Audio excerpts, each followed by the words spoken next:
Thank you, Matthias, for giving me a direction. I don't know if I can fulfill what you're saying. Well, for me, right from the beginning, the title that Vladimir suggested, the integral paradigm of knowledge.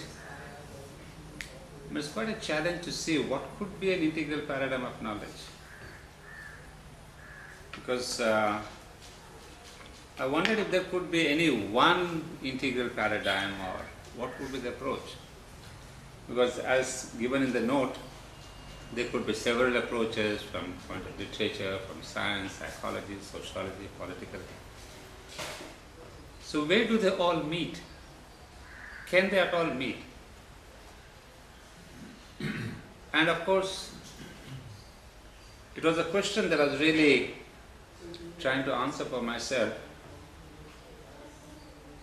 And then two things helped me most to really focus on the topic. One thing that came to my mind is Aurobindo's own famous quote, which all of you know: all life is yoga. And then something came to my mind, I remembered, that is from the Isha Upanishad. Verse 9, which again many of you know: into a blind darkness they enter who follow after the ignorance. They, as if into a greater darkness, who devote themselves to the knowledge alone. And then the verse next, that's verse number 11. He who knows that, T capital, as both in one, the knowledge and the ignorance, by the ignorance crosses beyond death, and by the knowledge enjoys immortality. So then I was coming closer by seeing Aurobindo's quote that all life is yoga, where I found that unless and until we bring in the element of life, the practical side, the living side, or what we see in the Upanishads, the ignorance, the lower knowledge, we cannot be having any kind of an integral paradigm which is really cut off.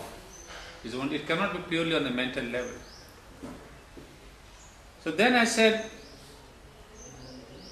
perhaps that paradigm which is integral, which covers the question of life, could be called the yogic approach to knowledge. Specifically, I do not call it philosophical, as Vladimir very rightly pointed out. It may lead to some misunderstanding. It may seem very mental. So I chose to call this as yogic approach to knowledge. And like my friend Matthias in his psychology goes to the life divine for some clarification, I did the opposite. For philosophical understanding, I went to the synthesis of yoga. And there, of course, you see a kind of a combination of both philosophy and psychology which get converted into yoga. So in one of the chapters, Aurobindo writes that there are two kinds of knowledge. That which seeks to understand the apparent phenomenon of existence externally, an approach from outside through the intellect. This is the lower knowledge, the knowledge of the apparent world. Secondly, the knowledge which seeks to know the truth of existence from within, in its source and reality, by spiritual realization. I think you have had a bit of this analysis in Matthias's when he told us about the different layers of knowledge. So here we are again separating them into the higher and the lower, the outer and the inner, the direct and the indirect.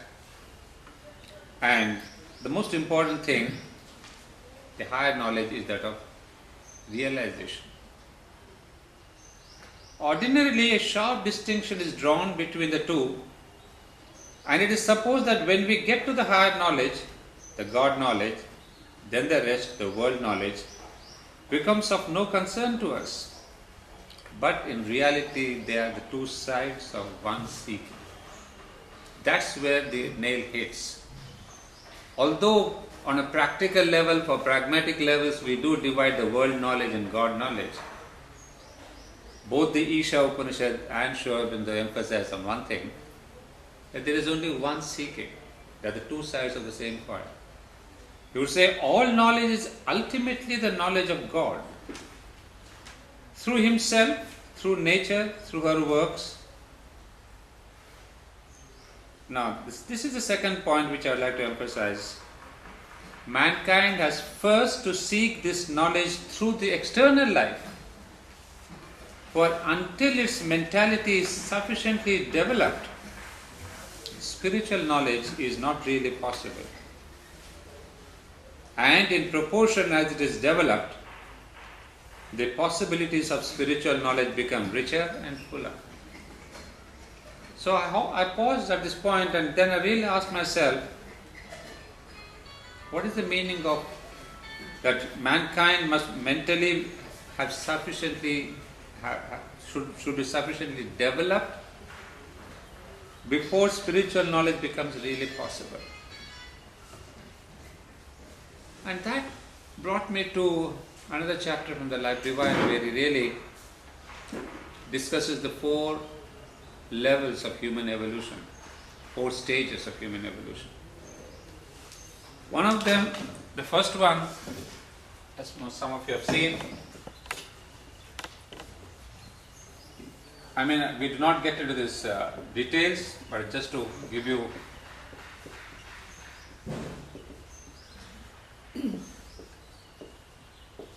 now the third one is what is important.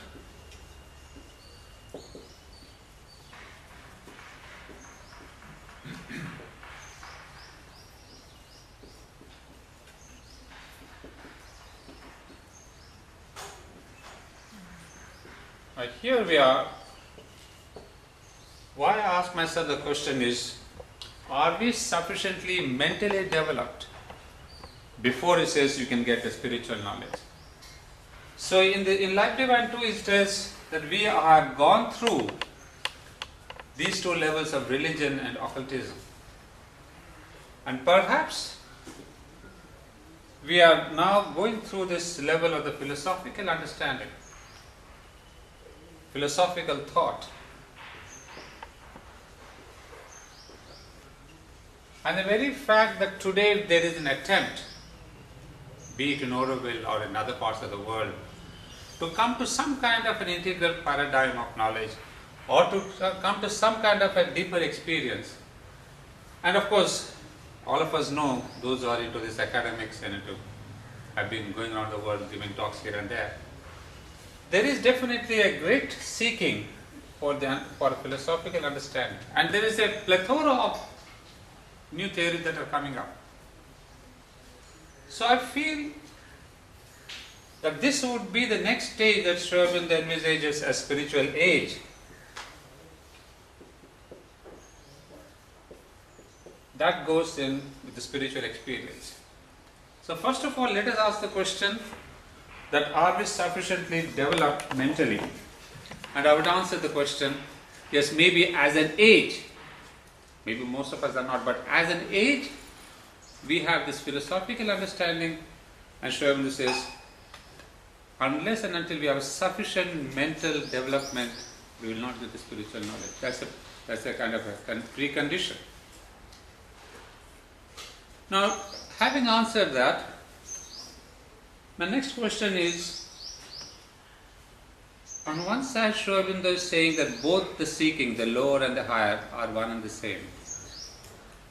And yet, as the Gita, as the Upanishad tells us, we have to go through this lower understanding or the lower knowledge. It says, mankind has first to seek the knowledge of the external life. That's where we have divided ourselves, as the conference itself tells us, knowledge through psychology, social knowledge, our approach through literature, approach through music. So we have divided our external knowledge into many fields of knowledge. But can they really take us far? And if so, how far? And there, I have again a quote from Aurobindo, which is one of the most brilliant ones.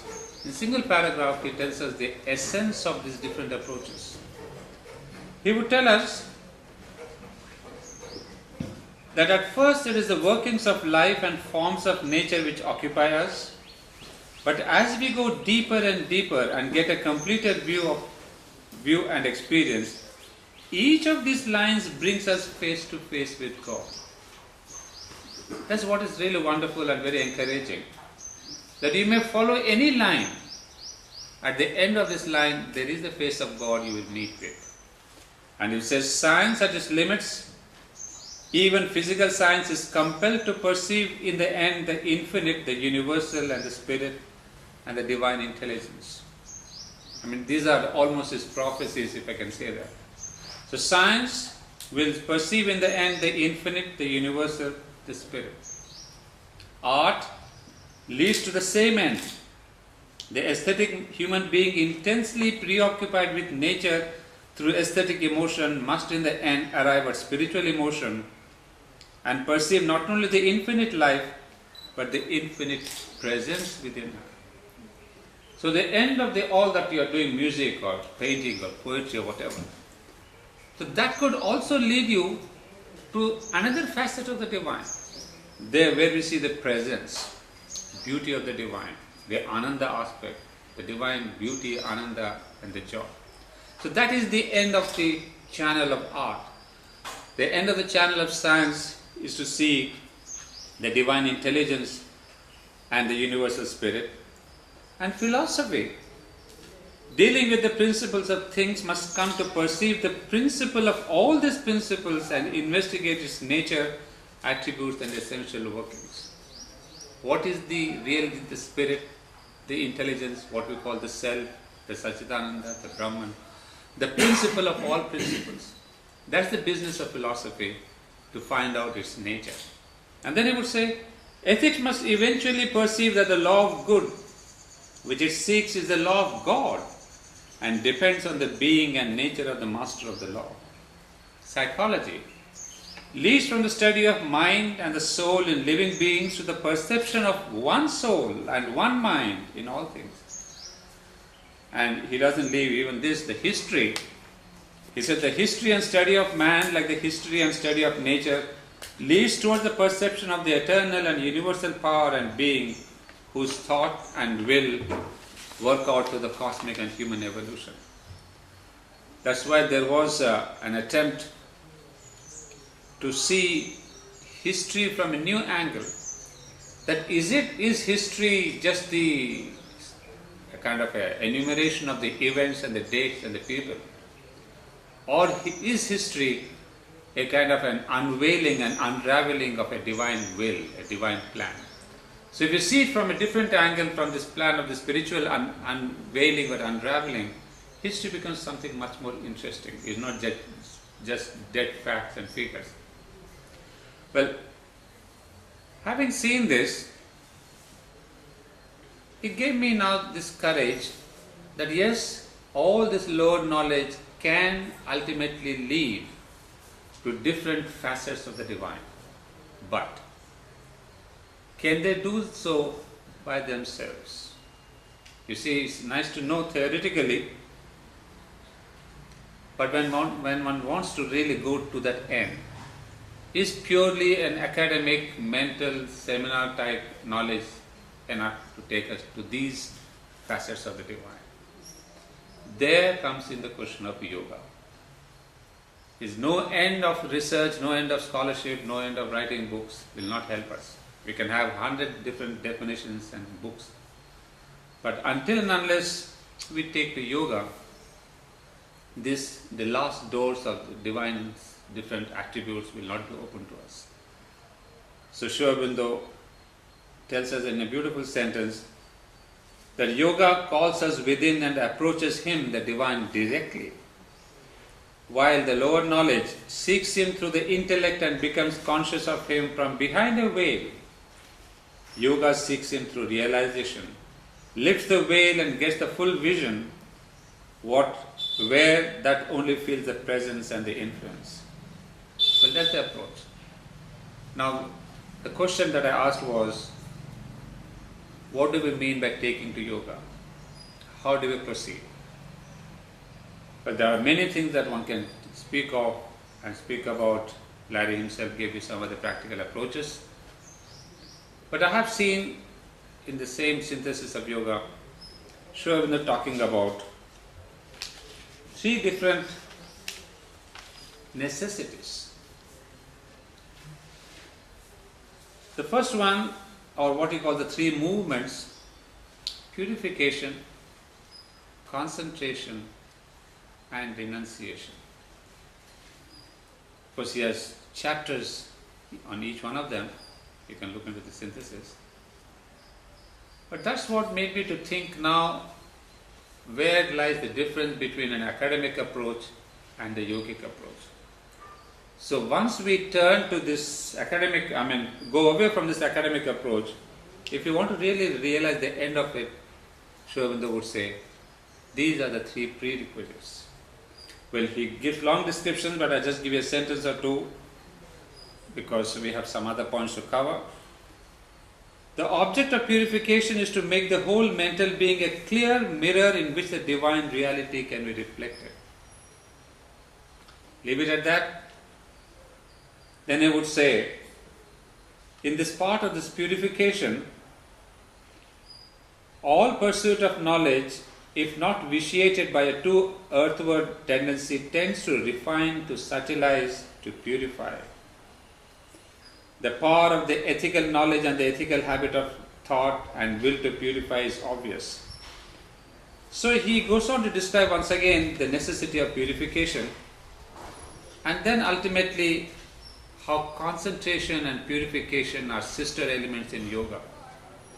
So that also he says, concentration is necessary first to turn the whole will and mind from the discursive divagation natural to them, following a dispersed movements of the thoughts, running after many branching desires, led away in the track of the senses and outward mental responses to the phenomena. Secondly, concentration is necessary in order to break down the veil which is erected by our ordinary mentality between ourselves and the truth, etc. Now there is one more point. So this is what I've seen is the first prerequisites before we get into yoga. I mean, you can be doing whatever you want, science or psychology or philosophy, but on the yogic level, these are the 3 prerequisites that come in. And then there is another point where he would describe that we may have all these subjects as such, but there is a different category: the physical, the mental, the vital, and the mental. And he says, through all these 3 categories, there could be a God realization or the God contact. And that's where again I stopped myself to ask, how is it possible that through the physical or the vital, the mental, you can still have a kind of a God realization? Because normally we have been telling that it's only when we reach the self or the psychic being or the soul that you have the God touch or the God realization. But in this chapter, of course, I'm giving you these 3 states because all this cover whatever subjects we have, philosophy or psychology or science or music, anything. All these are subject-wise approaches to knowledge. But my question is, when you are pursuing all these things, all this or any one of these things is involved. Either you are mentally involved or vitally involved when you are the music and painting, etc. You're physically involved. And very interesting, Sri Aurobindo says that these themselves could take you to the divine. That's what we said before also, that all these subjects end up in one of the aspects of the divine. Now my question is, how does a vital involvement or how does a mental involvement take you to a God realization? Now in this, I must say, there was an explanation from the mother. I forget now which volume. She gives a very beautiful explanation. She says, look, you take that at the background, you imagine this is the Sachidananda.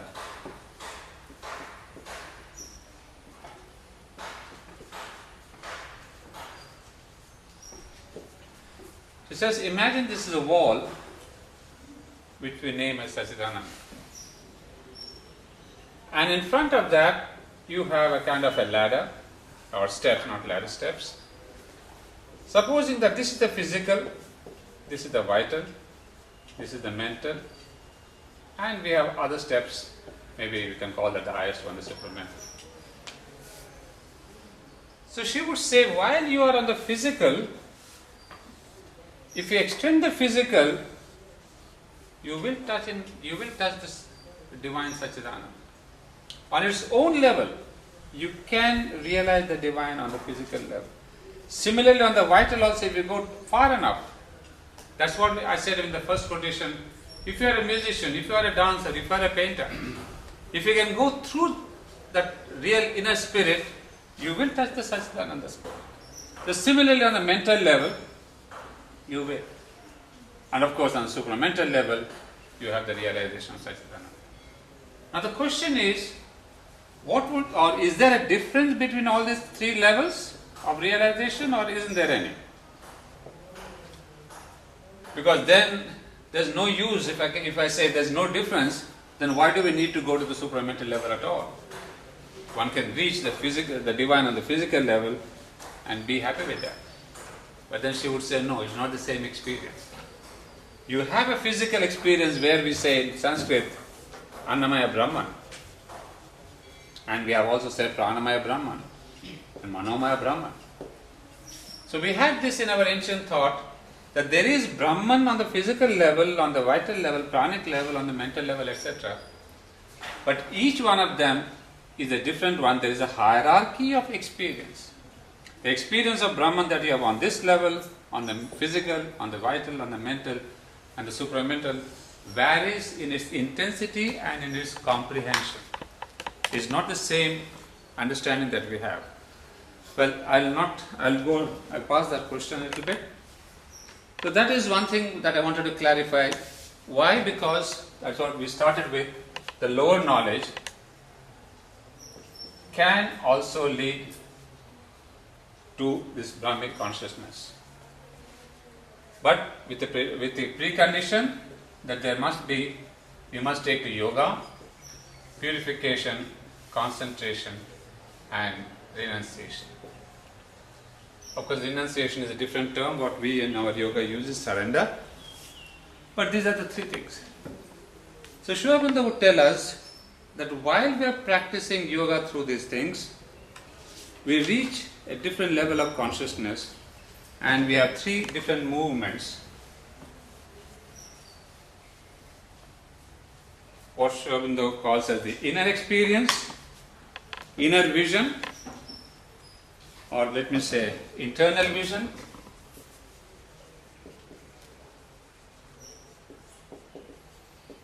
internal experience, and then the last one here he says is the identity. Now these are actually the higher knowledge. These three are passages which are leading you to higher knowledge. Practices, not passages, practices. We have to start with this and we end up in these practices. So now the whole picture became clear for me. You have higher knowledge, lower knowledge, and why the Usha Upanishad is telling us, first you have to go through the lower knowledge. That's because You will be purifying yourself, concentrating your being upon the inner and the renunciation, which is important attitude for the world.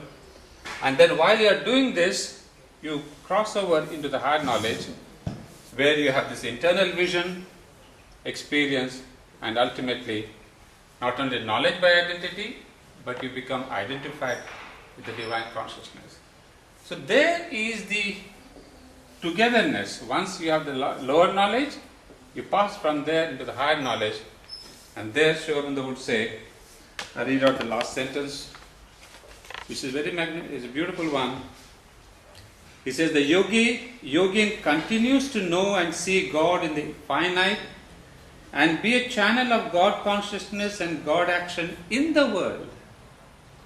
Therefore, the knowledge of the world and the enlarging and uplifting of all that appertains to life comes within his scope.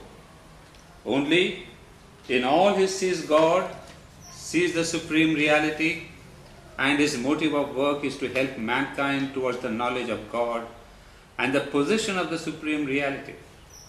He sees God through the data of science, God through the conclusions of philosophy, God through the forms of beauty and the forms of good, God in all the activities of life, God in the past of the world and its effects, in the present and its tendencies, in the future and its great progression.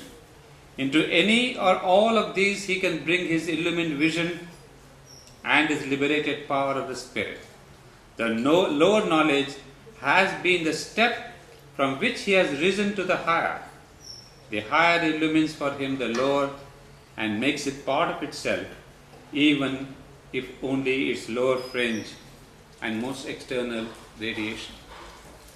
So there I got my conclusion that where I started with Isha Upanishad, that both higher and lower vidyas are required, but you have to start with the lower knowledge.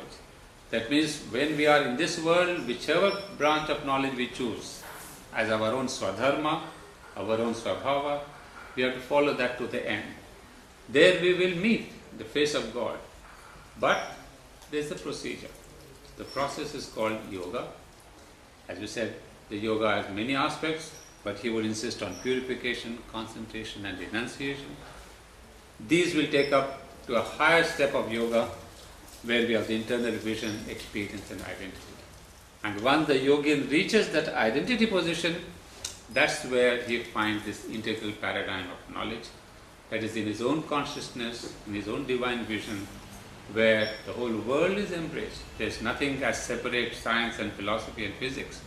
There's only one God vision, through which he sees the divine reality as well as divine manifestation. So that is where I came to the conclusion that a single verse from the Isha has given an enormous, a very comprehensive answer to my question, so what is this integral paradigm? Because otherwise, you see, the moment you use the word integral, I ask myself, what's different? If it is integral, it's got to be something we have to find in Aurobindo. But beyond that, I looked up the Upanishad and I got my clue there. And Aurobindo gave a beautiful explanation in the synthesis. So that's where I have got my answer to the integral paradigm. Thank you. Thank you. And if you have some questions, please, it's time to have comments, observations.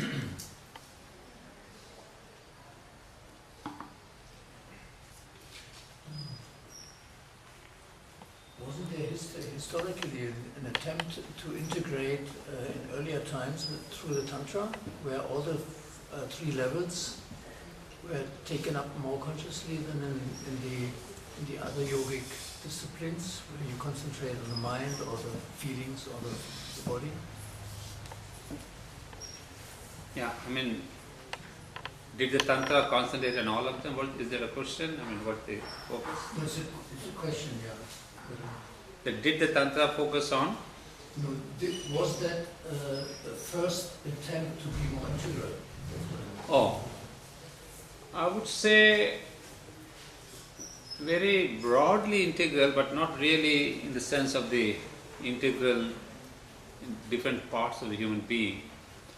I'm saying broadly integral because they brought in the question of Prakriti and Purusha together. Prior to that, the Vedas, they concentrated more on the inner aspect, the Brahman aspect. Tantra brought in for the first time the aspect of the Prakriti, the Shakti. So they did kind of put them together, but the different parts of the human being, the mental, the vital, because the vital does come into picture, but definitely it was a very good attempt, I would say. Without giving us the details, just these two elements they brought together, Prakriti and Purusha, the Brahman and the Shakti. In that way.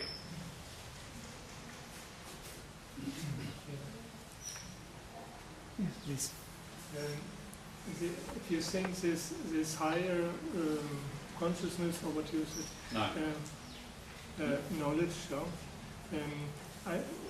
from the Western tradition, I would say this last ultimate realization is not just unhistorical. This word historical is not a good word, because in German we have this word Geschichtlichkeit, which is quite a modern word. That means the realization is not out of space, to say there is this connection between the lower and the higher consciousness. And this makes up that the higher realization has also some phase. It has also some historicity in a deep sense, not in an outward historical sense. And this is very important also with Aurobindo, that he says even the supramental there is some individual aspect or historical aspect. And I found a little bit you didn't express it very much, therefore maybe you can say something. Yeah, no, I have definitely not gone into the supramental level or discuss anything about the supramental knowledge or thought of individuality. This, as I read out the last quote, which I did on purpose, you must have noted the word that Swami uses here is the yogin.